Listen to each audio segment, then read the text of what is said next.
Assalamualaikum warahmatullahi wabarakatuh. A'udzu billahi minasy syaithanir rajim. Bismillahirrahmanirrahim.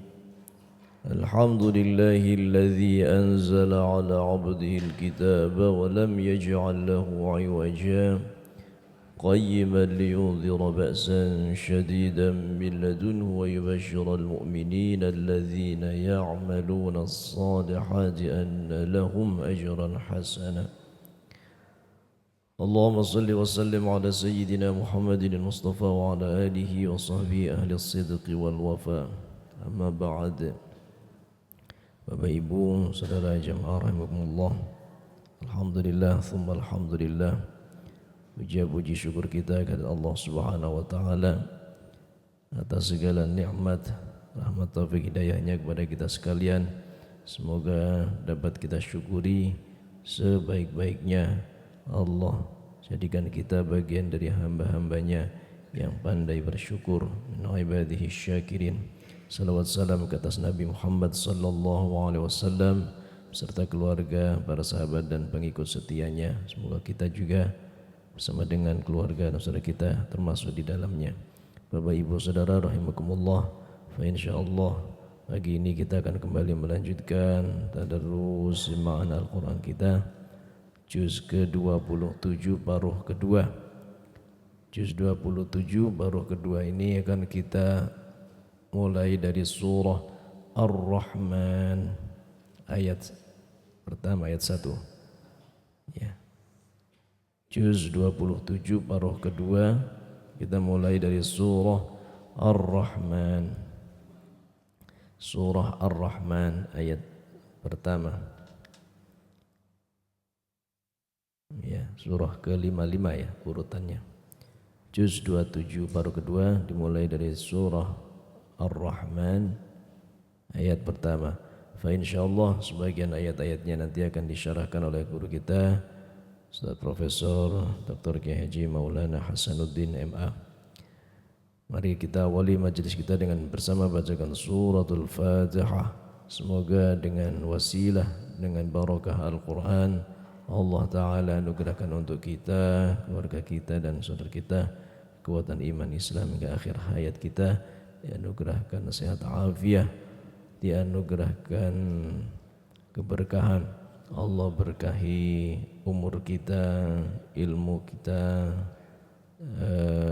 harta kita, juga diberikan kemudahan-kemudahan dalam kebaikan, hajat-hajat yang baik disampaikan.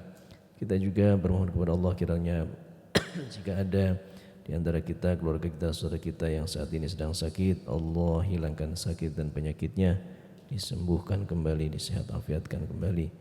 Tentu dianugerahkan kesabaran. Kita hadiahkan pahala kebaikan bacaan Al-Quran itu untuk orang tua kita, guru-guru kita, saudara kita, keluarga kita telah wafat alam. Wa li kulli niyatin subhanallah wa azwaji wa dzurriyyatihi sahabat wa tabi'in wa awliya syuhada.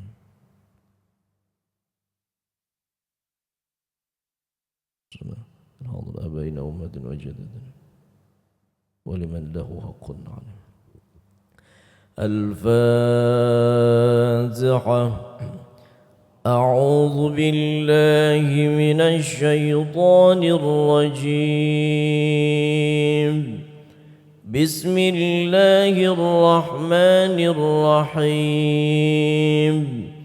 الحمد لله رب العالمين الرحمن الرحيم مالك يوم الدين إياك نعبد وإياك نستعين اهدنا الصراط المستقيم صراط الذين أنعمت عليهم غير المغضوب عليهم ولا الضالين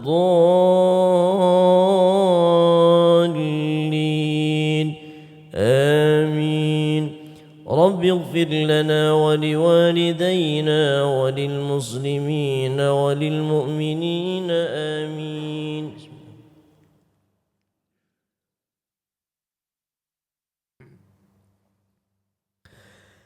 أعوذ بالله من الشيطان الرجيم.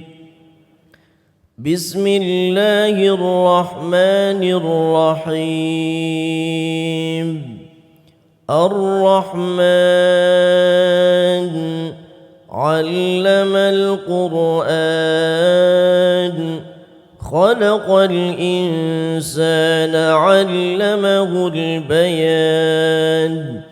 الشمس والقمر بحسبان والنجم والشجر يسجدان. والسماء رفعها ووضع الميزان ألا تطغوا في الميزان وأقيموا الوزن بالقسط ولا تخسروا الميزان. والأرض وضعها للأنام فيها فاكهة والنخل ذات الأكمام والحب ذو العصف والريحان. فبأي آلاء ربكما تكذبان؟ خلق الإنسان من صلصال كالفخار وخلق الجان من مارج من نار. فبأي آلاء ربكما تكذبان؟ رب المشرقين ورب المغربين. فبأي آلاء ربكما تكذبان؟ مرج البحرين يلتقيان بينهما برزخ لا يبغيان. فبأي آلاء ربكما تكذبان؟ يخرج منهما اللؤلؤ والمرجان. فبأي آلاء ربكما تكذبان؟ وله الجوار المنشآت في البحر كالأعلام. فبأي آلاء ربكما تكذبان؟ كل من عليها فان ويبقى وجه ربك ذو الجلال والإكرام. فبأي آلاء ربكما تكذبان؟ يسأله من في السماوات والأرض كل يوم هو في شأن. فبأي آلاء ربكما تكذبان؟ سنفرغ لكم أيها الثقلان. فبأي آلاء ربكما تكذبان؟ يا معشر الجن والإنس إن استطعتم أن تنفذوا من أقطار السماوات والأرض فانفذوا لا تنفذون إلا بسلطان. فبأي آلاء ربكما ربكما تكذبان يرسل عليكما شواظ من نار ونحاس فلا تنتصران فبأي آلاء ربكما تكذبان فإذا انشقت السماء فكانت وردة كالدهان فبأي آلاء ربكما تكذبان فيومئذ لا يسأل عن ذنبه إنس ولا جان فبأي آلاء ربكما تكذبان يعرف المجرمون بسيماهم فيؤخذ بالنواصي والأقدام فبأي آلاء ربكما تكذبان هذه جهنم التي يكذب بها المجرمون يطوفون بينها وبين حميم آن فبأي آلاء ربكما تكذبان ولمن خاف مقام ربه جنتان فبأي آلاء ربكما تكذبان ذواتا أفنان فبأي آلاء ربكما تكذبان فيهما عينان تجريان فبأي آلاء ربكما تكذبان فيهما من كل فاكهة زوجان فبأي آلاء ربكما تكذبان متكئين على فرش بطائنها من استبرق وجنى الجنتين دان فبأي آلاء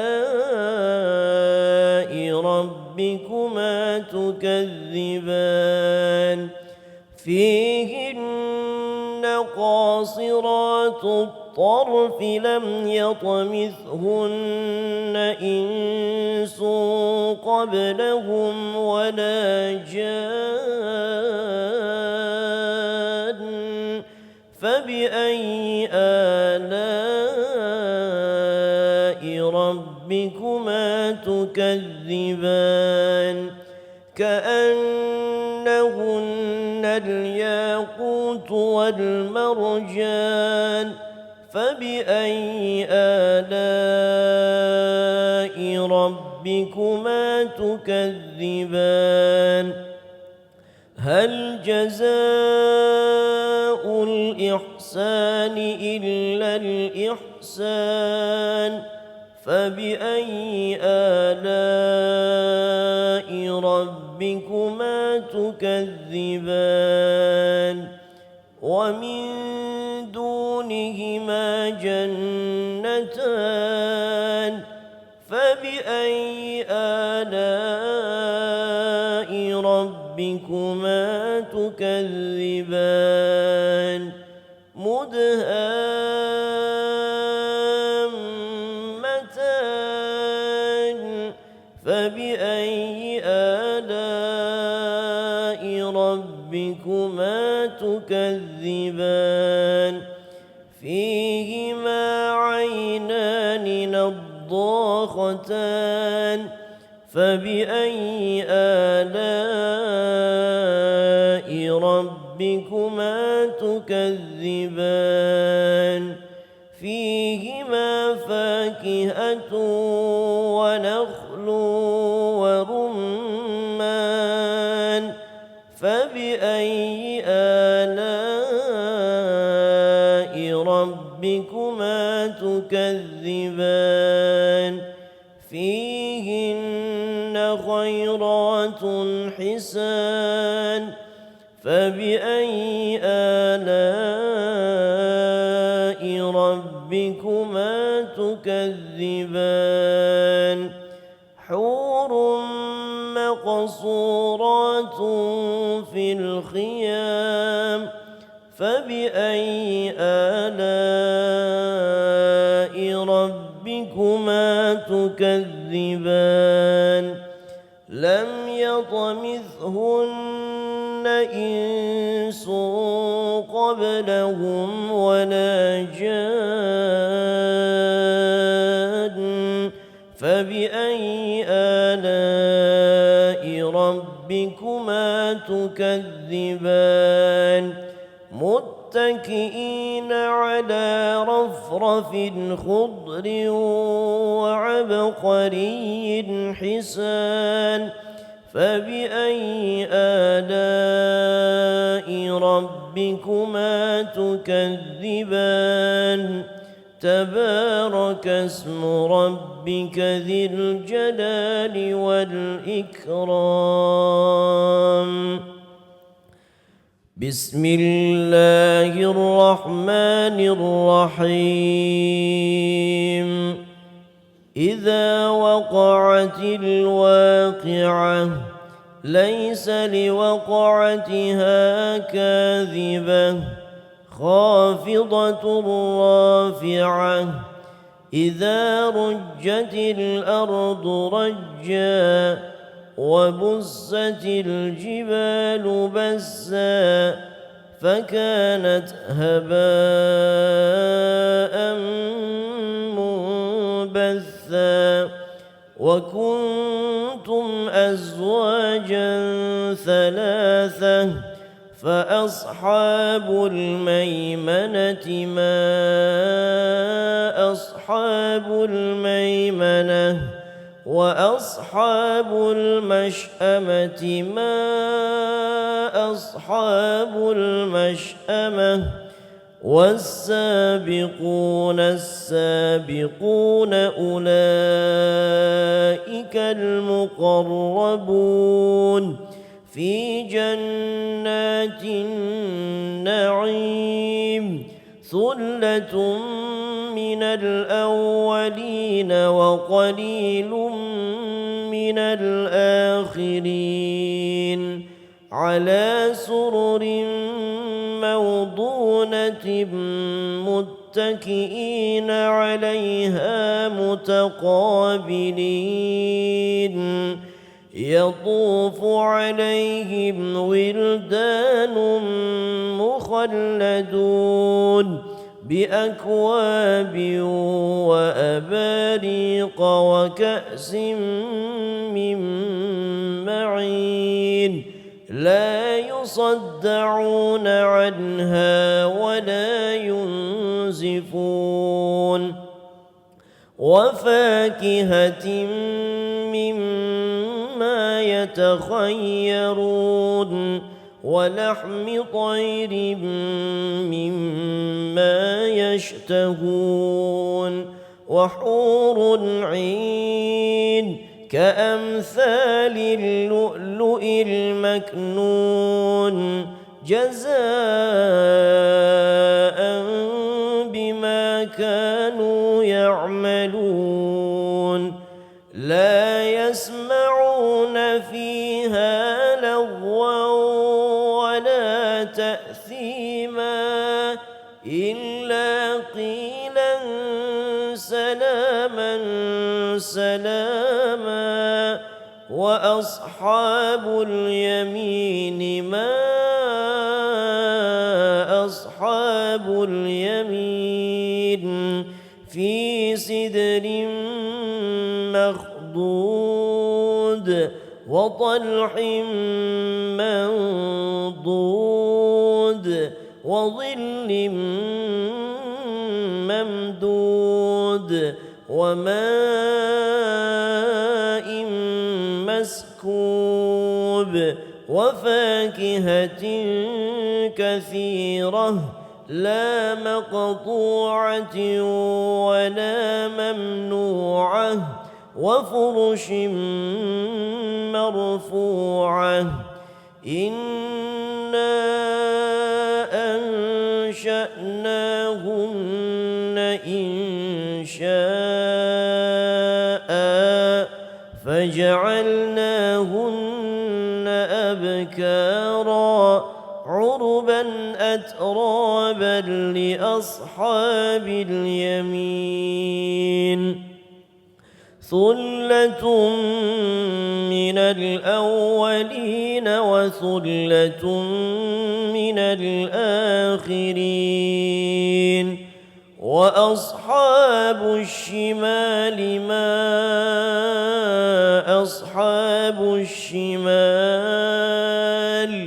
في سموم وحميم وظل من يحموم لا بارد ولا كريم إنهم كانوا قبل ذلك مترفين وكانوا يصرون على الحنث العظيم وكانوا يقولون أإذا متنا وكنا ترابا وعظاما أإنا لمبعوثون أو آباؤنا الأولون قل إن الأولين والآخرين لمجموعون إلى ميقات يوم معلوم ثم إنكم أيها الضالون المكذبون لآكلون من شجر من زقوم فمالئون منها البطون فشاربون عليه من الحميم فشاربون شرب الهيم هذا نزلهم يوم الدين نحن خلقناكم فلولا تصدقون أفرأيتم ما تمنون أأنتم تخلقونه أم نحن الخالقون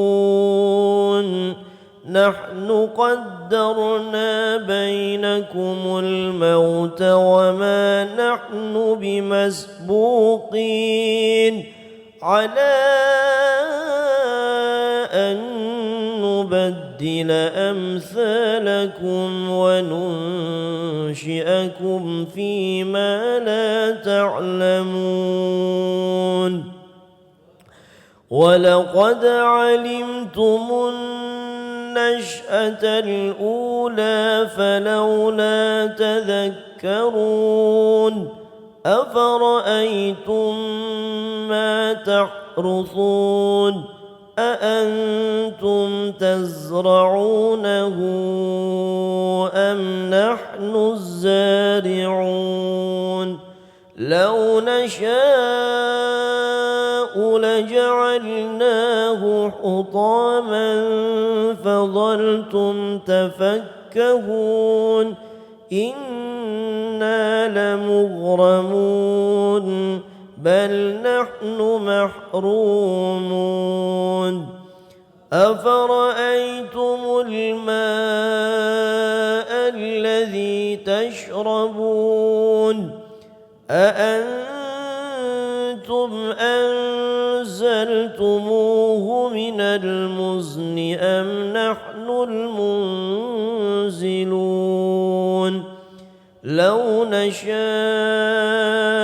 جعلناه أجاجا فلولا تشكرون أفرأيتم النار التي تورون أأنتم أنشأتم شجرتها أم نحن المنشئون نحن جعلناها تذكرة ومتاعا للمقوين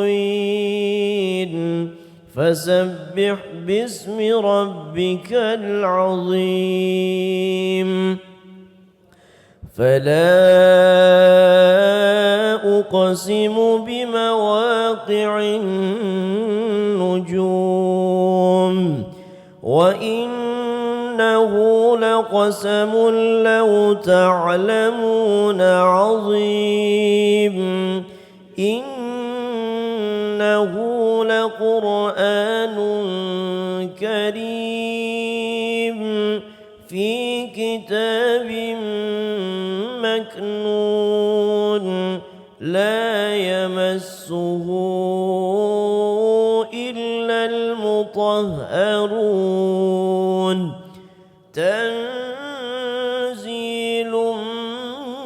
من رب العالمين أفبهذا الحديث أنتم مدهنون وتجعلون رزقكم أنكم تكذبون فلولا إذا بلغت الحلقوم وأنتم حينئذ تنظرون ونحن أقرب إليه منكم ولكن لا تبصرون فلولا إن كنتم غير مدينين ترجعونها إن كنتم صادقين فأما إن كان من المقربين فروح وريحان وجنة نعيم وأما إن كان من أصحاب اليمين فسلام لك من أصحاب اليمين وأما إن كان من المكذبين الضالين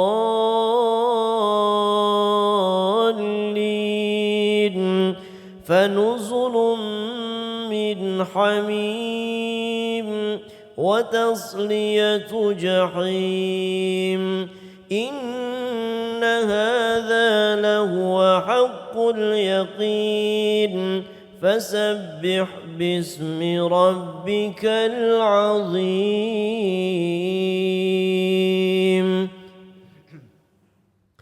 بسم الله الرحمن الرحيم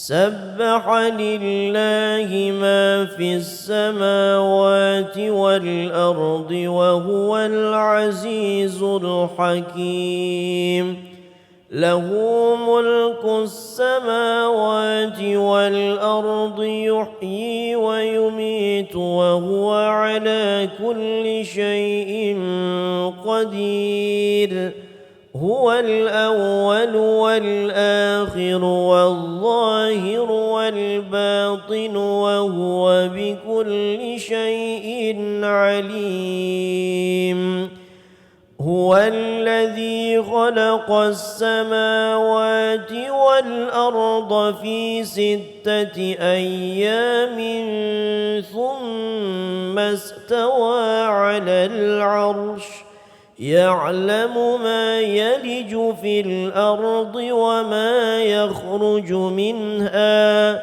وما ينزل من السماء وما يعرج فيها وهو معكم أينما كنتم والله بما تعملون بصير له ملك السماوات والأرض وإلى الله ترجع الأمور يولج الليل في النهار ويولج النهار في الليل وهو عليم بذات الصدور آمنوا بالله ورسوله وأنفقوا مما جعلكم مستخلفين فيه فالذين آمنوا منكم وأنفقوا لهم أجر كبير وما لكم لا تؤمنون بالله والرسول يدعوكم لتؤمنوا بربكم وقد أخذ ميثاقكم إن كنتم مؤمنين هو الذي ينزل على عبده آيات بينات ليخرجكم من الظلمات إلى النور وإن الله بكم لرؤوف رحيم وما لكم ألا تنفقوا في سبيل الله ولله ميراث السماوات والأرض لا يستوي منكم من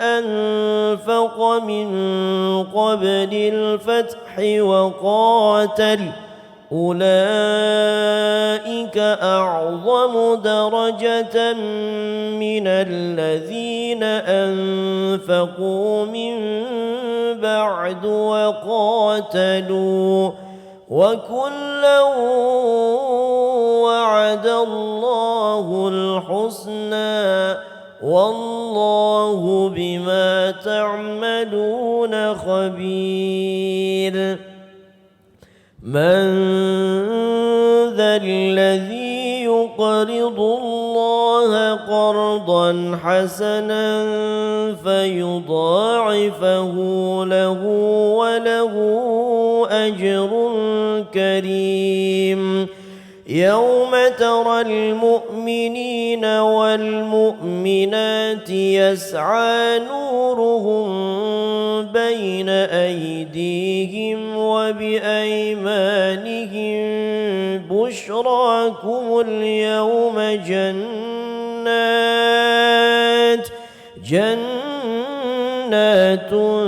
تجري من تحتها الأنهار خالدين فيها ذلك هو الفوز العظيم يوم يقول المنافقون والمنافقات للذين آمنوا انظرونا نقتبس من نوركم قيل ارجعوا وراءكم فالتمسوا نورا فضرب بينهم بسور له باب باطنه فيه الرحمة وظاهره من قبله العذاب ينادونهم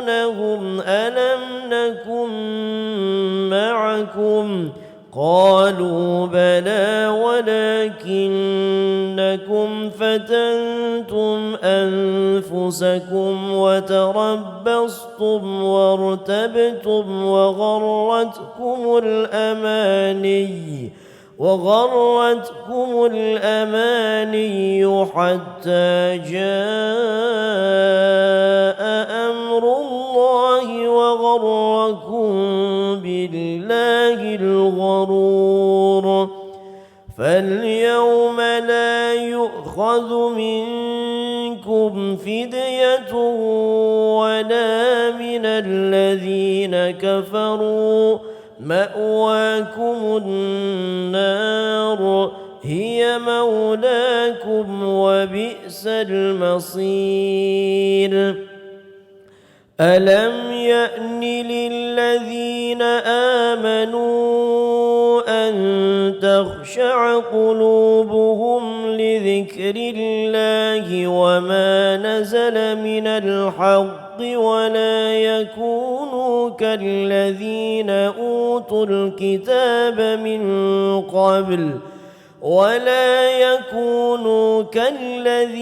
أوتوا الكتاب من قبل فطال عليهم الأمد فقست قلوبهم وكثير منهم فاسقون اعلموا أن الله يحيي الأرض بعد موتها قد بينا لكم الآيات لعلكم تعقلون إن المصدقين والمصدقات وأقرضوا الله قرضا حسنا يضاعف لهم ولهم أجر كريم والذين آمنوا بالله ورسله أولئك هم الصديقون والشهداء عند ربهم لهم أجرهم ونورهم والذين كفروا وكذبوا بآياتنا أولئك أصحاب الجحيم اعلموا أنما الحياة الدنيا لعب ولهو وزينة وتفاخر بينكم وتكاثر في الأموال والأولاد كمثل غيث أعجب الكفار نباته ثم يهيج فتراه مصفرا ثم يكون حطاما وفي الآخرة عذاب شديد ومغفرة من الله ورضوان وما الحياة الدنيا إلا متاع الغرور سابقوا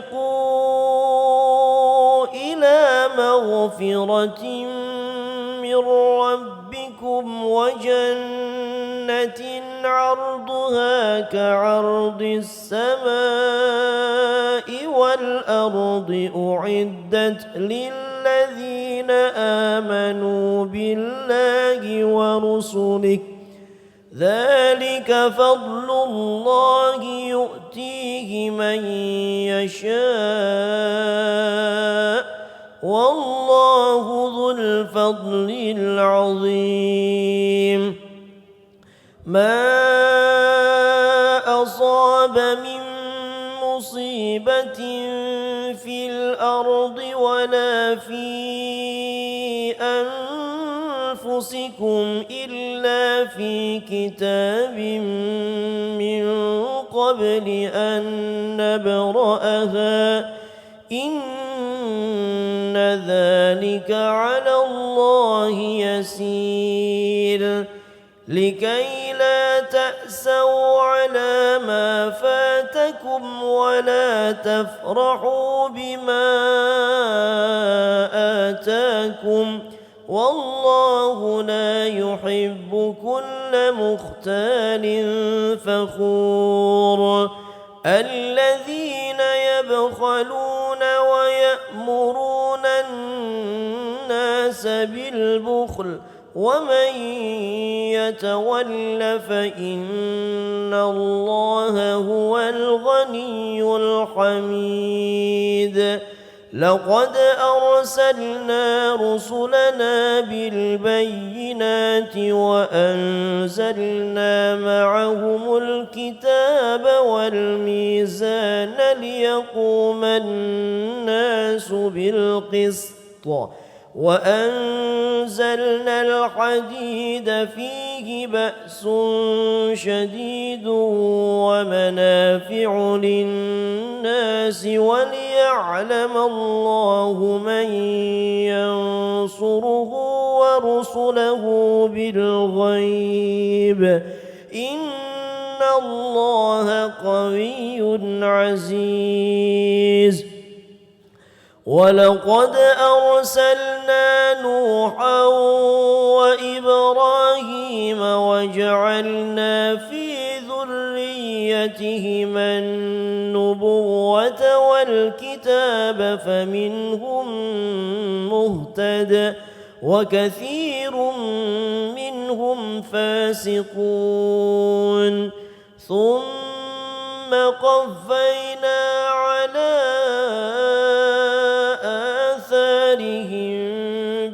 برسلنا وقفينا بعيسى بن مريم وآتيناه الإنجيل وجعلنا في قلوب الذين اتبعوه رأفة ورحمة ورهبانية ابتدعوها ما كتبناها عليهم إلا ابتغاء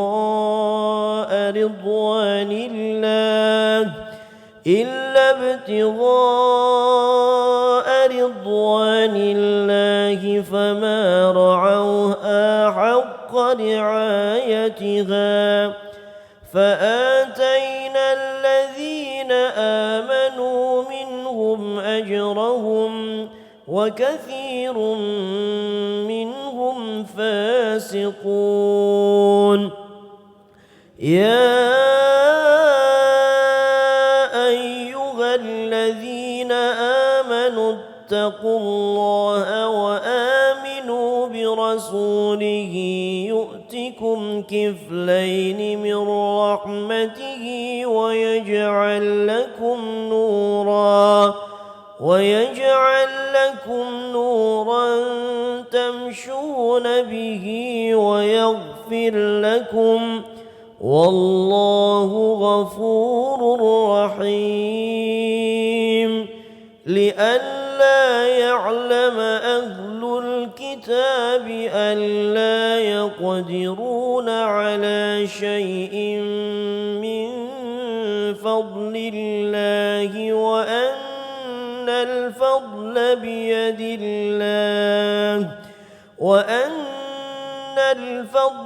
بيد الله يؤتيه من يشاء والله ذو الفضل العظيم صدق الله العظيم.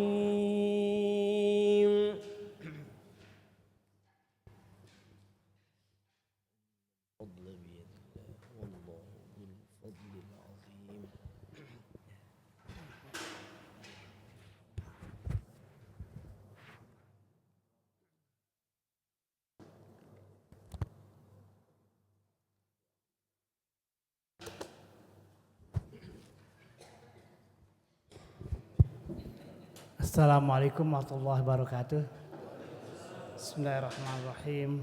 Alhamdulillahirabbil alamin wassalatu wassalamu ala asyrofil mursalin wa ala alihi washabihi ajmain amma ba'du. Jamaah Masjid Al-Hidayah yang dimuliakan Allah.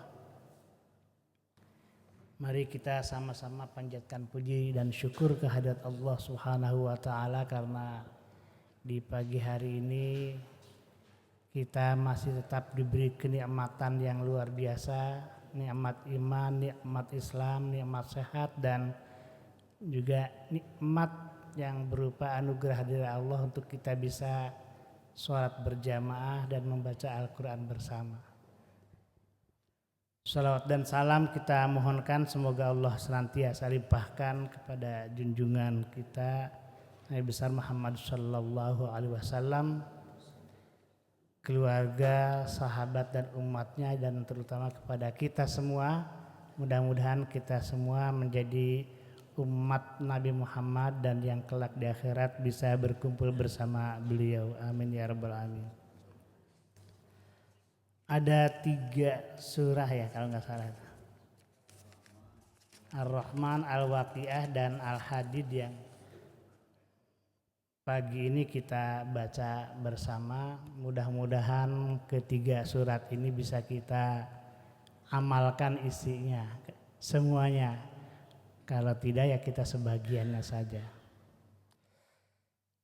Mari kita sedikit saja untuk membahas surat yang pertama kali kita baca tadi, yaitu surat Ar-Rahman. Ini ayatnya ada 78 ayat, dan ini merupakan surat yang luar biasa karena di dalamnya ada satu ayat yang diulang sampai 31 kali ya. Fabi ayyi ala'i rabbikuma tukadziban. Ini ayat ini mengingatkan merupakan kepada kita semua bahwa nikmat Allah yang diberikan kepada kita itu sangat banyak, tidak bisa kita hitung. Kalau dijumlah tidak bisa dijumlah itu. Dan kita kalau sudah mendapat nikmat dari Allah Ta'ala itu ya kita harus menggunakan nikmat itu sesuai dengan peruntukannya.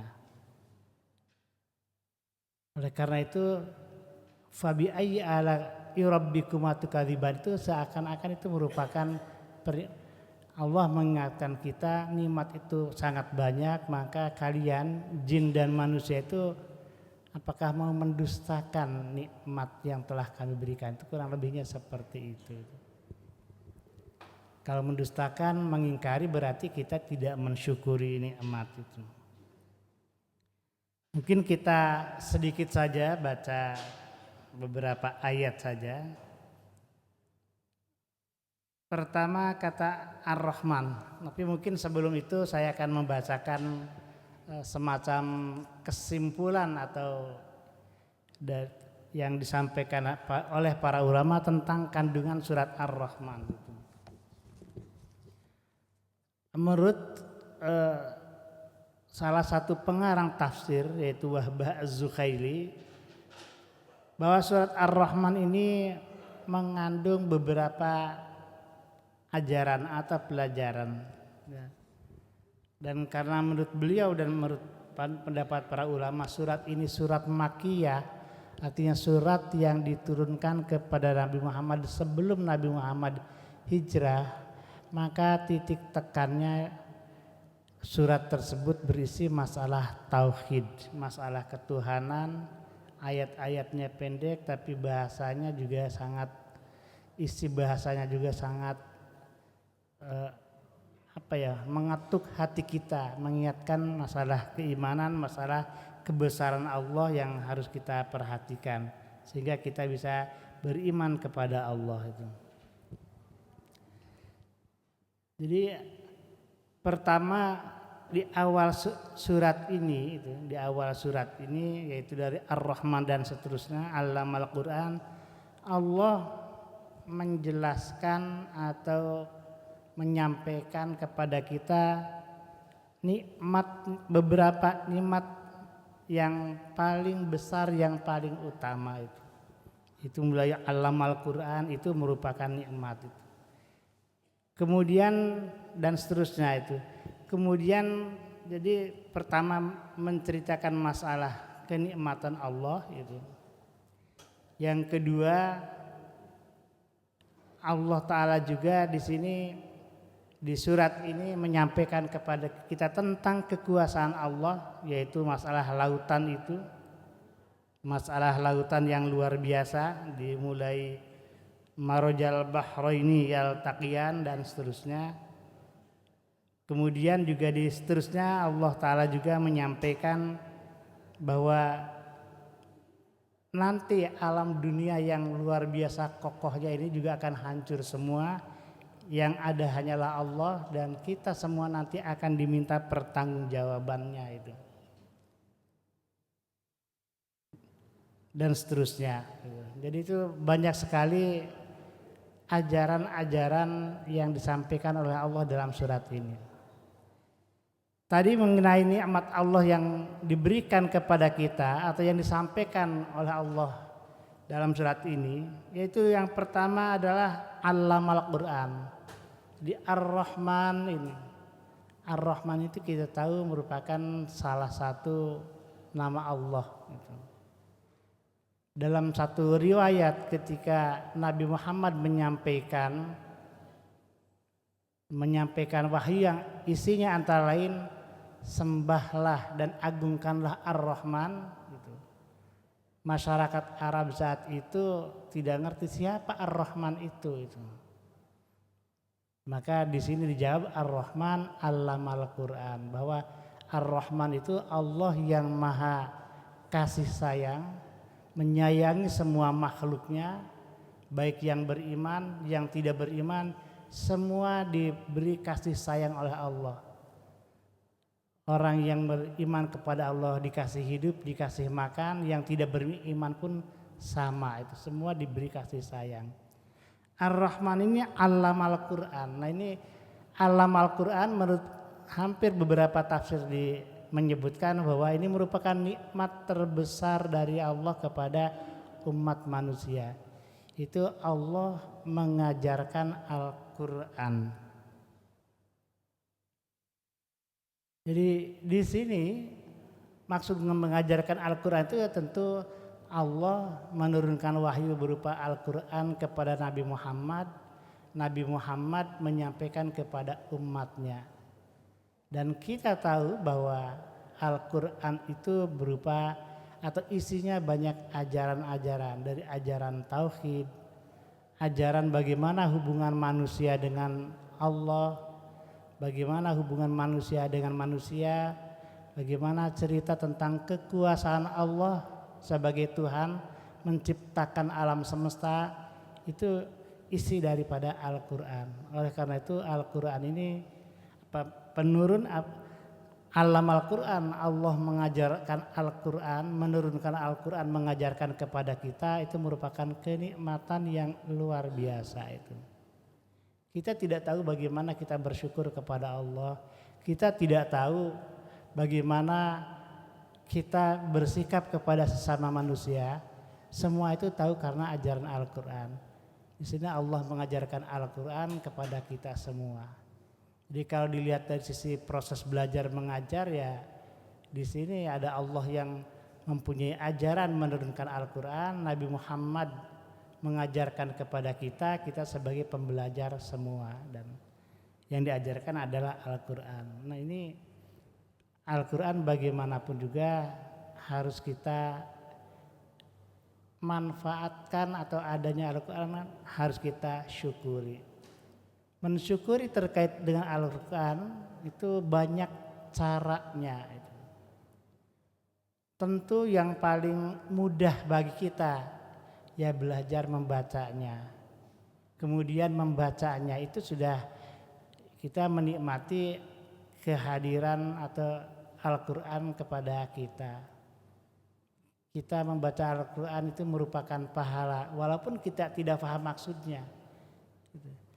Oleh karena itu kalau kita belum bisa memahami Al-Quran paling tidak kita baca. Tiap hari kita baca sekurang-kurangnya surat Al-Fatihah dalam sholat lah itu. Tapi di luar sholat ya kita baca Al-Quran. Yang kedua tentu kita bisa memahaminya. Memahami Al-Quran mungkin untuk zaman sekarang karena ada terjemahannya itu ya sedikit-sedikit bisa. Namun sebaiknya dan seharusnya belajar Al-Quran itu ada guru yang menjelaskannya itu. Karena Al-Quran diturunkan dalam bahasa Arab, dalam gaya bahasa yang paling tinggi, maka terkadang atau bahkan mungkin sulit memahaminya itu. Nah ini masalah Al-Quran. Jadi Al-Quran mari kita pelajari, kita dalami, kita amalkan isinya itu. Nah kalau bisa secara bertahap memang ini waktunya juga tidak mungkin bagi yang tua-tua ya sebetulnya kalau mau masih ada waktu lah sebelum kita meninggal kita sedikit demi sedikit itu kita pelajari supaya kita tahu apa sih isinya Al-Quran itu. Nah jadi karena Al-Quran ini tadi merupakan kenikmatan dari Allah ya kita harus syukuri. Sekali lagi yang namanya syukur itu bukan hanya mengucapkan alhamdulillah, tapi syukur dalam syariat Islam itu adalah menggunakan semua anugerah Allah sesuai dengan peruntukannya itu. Itu syukur. Jadi saya ulang lagi kalau mensyukuri nikmat Allah dalam yang berupa Al-Quran ya kita membaca Al-Quran, kita mempelajari Al-Quran dan kita mendalami mengamalkan isi kandungan Al-Quran itu. Itu salah diantara mensyukuri Al-Quran itu. Dan karena Al-Quran itu merupakan ajaran-ajaran maka tentunya kita sebagai umat Islam yang sudah mendapat anugerah Al-Quran ini harus selalu bertanya apakah apa yang kita lakukan sudah sesuai dengan ajaran Al-Quran atau tidak itu. Ini jangan sampai kita umat Islam tidak yakin bahwa yang kita lakukan ini sesuai dengan Al-Quran apa tidak. Yaitu sebaiknya dan seharusnya kita yakini bahwa apa yang kita lakukan itu diajarkan oleh Al-Quran dan tidak bertentangan dengan Al-Quran. Khalaqal insana, Allah menciptakan manusia ini juga merupakan nikmat Allah dan juga sekaligus menunjukkan kekuasaan Allah. Allah Ta'ala yang di sini disebutkan Ar-Rahman itu telah menciptakan manusia. Jadi kita diciptakan oleh Allah itu ya merupakan nikmat dari Allah untuk kita semua itu. Bahkan di antara nikmat Allah kepada manusia disebutkan juga Allamahul Bayan. Allah telah mengajarkan kepada manusia al-bayan. Bayan itu penjelasan ditafsirkan oleh para ulama kemampuan untuk mengungkapkan penjelasan dari isi hati kita. Nah ini kalau kita dalam hati kita ingin makan, dalam hati kita ingin sesuatu, kita bisa mengungkapkannya melalui salah satunya melalui ucapan. Kita bisa mengungkapkan, kita bisa menyampaikan kepada orang lain tentang apa yang ada di dalam hati kita. Atau dengan kata lain, Allamahul Bayan itu kita diberi kemampuan oleh Allah untuk bisa berbicara, menyampaikan isi hati kita. Nah, kemampuan berbicara ini merupakan salah satu hal penting yang membedakan antara manusia dengan makhluk yang lain. Ya, kalau kambing mungkin punya kemampuan, punya keinginan, tapi belum tentu keinginannya itu tidak bisa disampaikan melalui ucapan atau melalui gerakan. Nah, manusia ini paling lengkap, pengen apa saja dalam hatinya itu bisa diungkapkan dengan kata-kata, dengan gerakan dan seterusnya. Asy-syamsu wal qamaru bihusban. Ini juga merupakan ayat ini menjelaskan tentang kekuasaan Allah dan juga sekaligus nikmat. Jadi Allah menyampaikan kepada kita bahwa matahari yang kita lihat setiap hari, setiap siang hari, wal qamaru dan bulan yang menerangi di malam hari, bihusban, itu semua berjalan sesuai perhitungan Allah yang sangat akurat di tempat edarnya masing-masing. Sejak alam diciptakan oleh Allah sampai sekarang, matahari dan bulan itu berjalan tidak pernah nggak kayak manusia. Manusia kadang-kadang jalannya di tempat yang benar, kadang-kadang menggok kanan, menggok kiri. Tapi matahari dan bulan itu tetap di tempatnya, di garis edarnya. Nah, mungkin kalau orang yang ahli ilmu IPA atau apa ini bisa menjelaskan bagaimana perjalanan matahari dan bulan di dunia ini itu. Nah, ini keberadaan matahari dan bulan ini itu bukan sesuatu yang kebetulan, tetapi semua diciptakan oleh Allah, ditempatkan di tempat masing-masing, diputarkan dan diperjalankan di garis edarnya yang sangat tepat, tidak pernah berbenturan satu dengan yang lain. Kemudian wan najmu wasyajaru yasjudan, ini juga Allah menyampaikan bahwa di antara kenikmatan Allah yang diberikan kepada manusia. Jadi tadi adanya matahari dan bulan juga itu merupakan nikmat dari Allah kepada kita. Nah, kalau tidak ada matahari, tidak ada bulan, ya kita juga tidak bisa apa-apa. Di malam hari listrik mati aja sulit, apalagi kalau mataharinya tidak terbit. Tidak terbit itu juga merupakan kesulitan bagi kita. Nah, karena itu keberadaan matahari dan bulan itu ya merupakan nikmat Allah yang harus kita syukuri, sekaligus juga itu merupakan tanda kekuasaan Allah. Wan najmu wasyajaru yasjudan. Wan najmu, kalau di surat yang sebelumnya ada surat An-Najm. An-Najm di sana artinya bintang, tapi kalau di sini wan najmu oleh para ulama berdasarkan penjelasan hadis dan lain-lain, An-Najmu di sini diartikan tumbuh-tumbuhan yang tidak punya pohon keras itu. Itu seperti timun, itu kan timun kan merambat, tidak punya pohon-pohonan yang keras.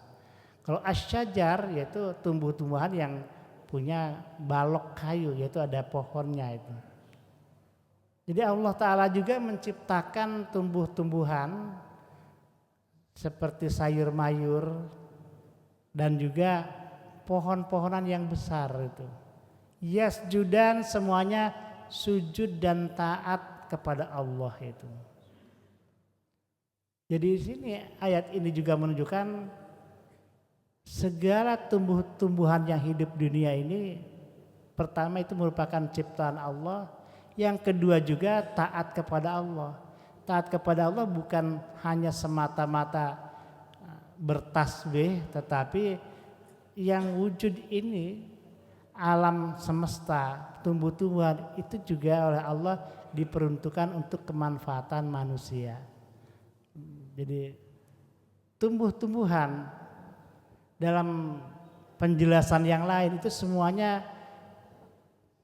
bisa tahu tentang orang. Kalau kita dengar cerita Nabi Muhammad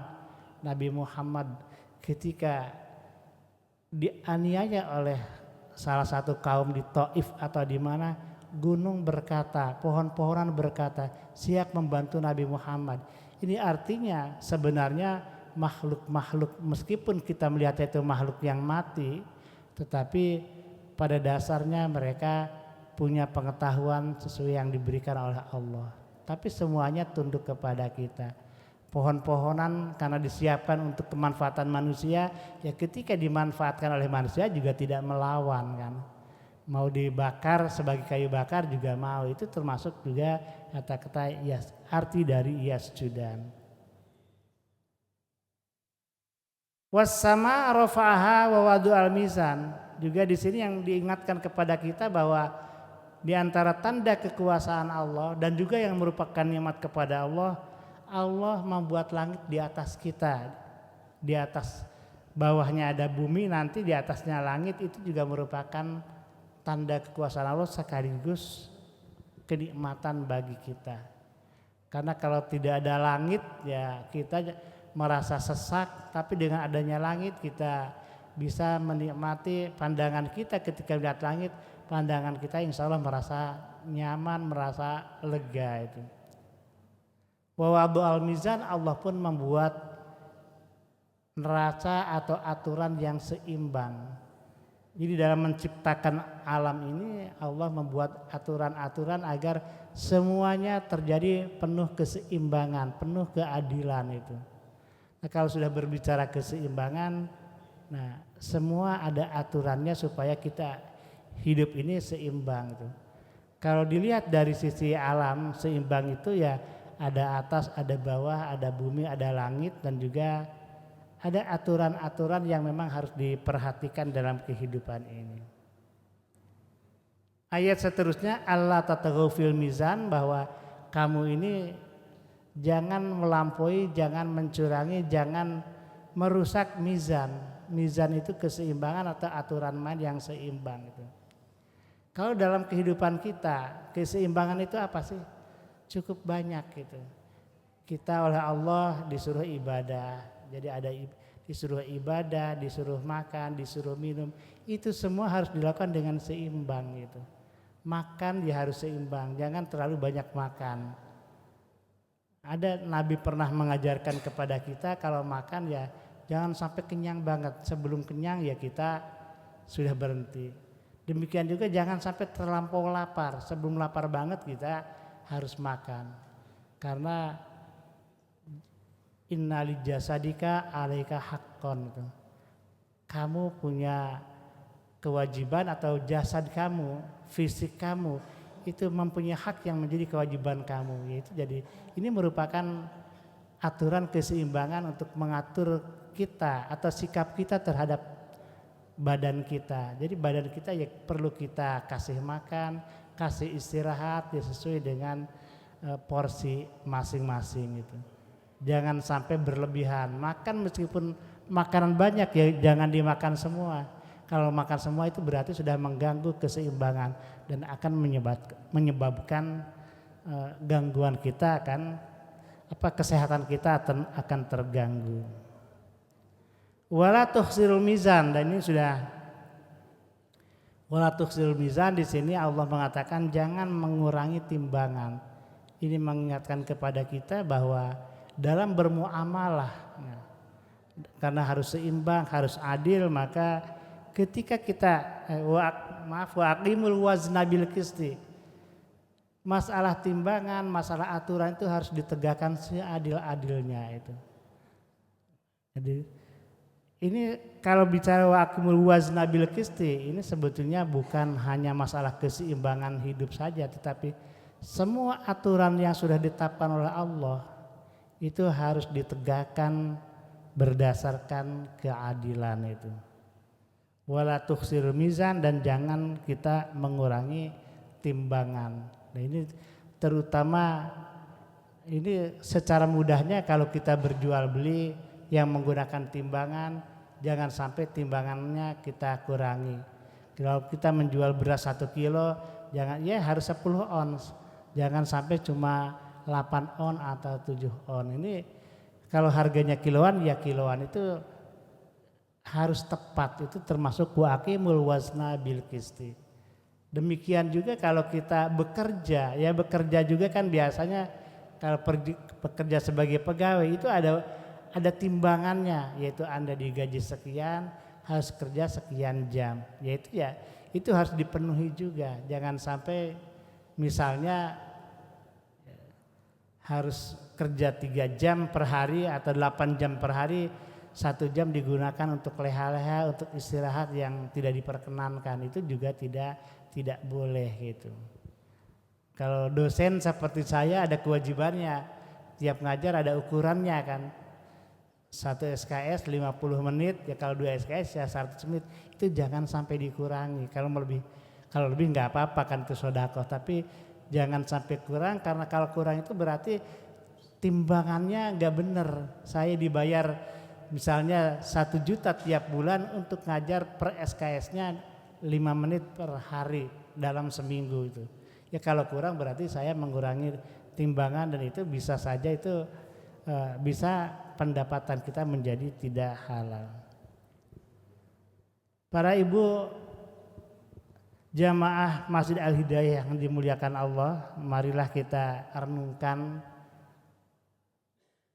apakah kita semua sudah mensyukuri segala kenikmatan Allah. Jadi pagi hari ini hanya saya mungkin mengajak kita semua, terutama kepada diri kita semua, kita renungkan kembali terhadap Al-Quran. Apakah kita sudah sering membacanya? Apakah kita sudah sering memahami Al-Quran? Apakah kita sudah mengamalkan Al-Quran?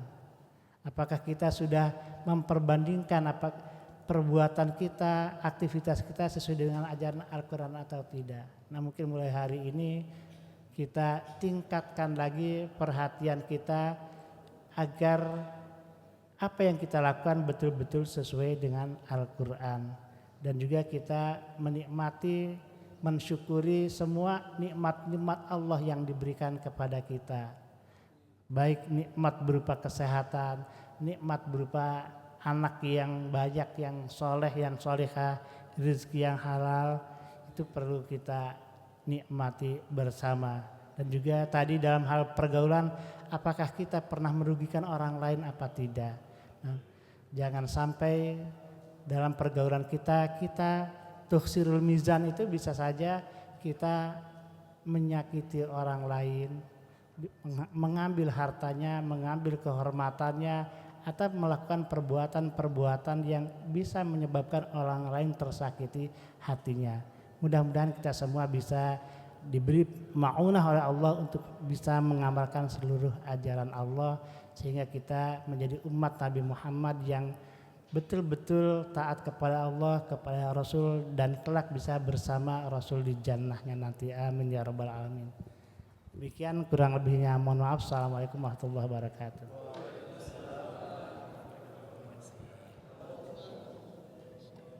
اللهم ارحمنا بالقرآن واجعله لنا إماما ونورا وهدى ورحمة.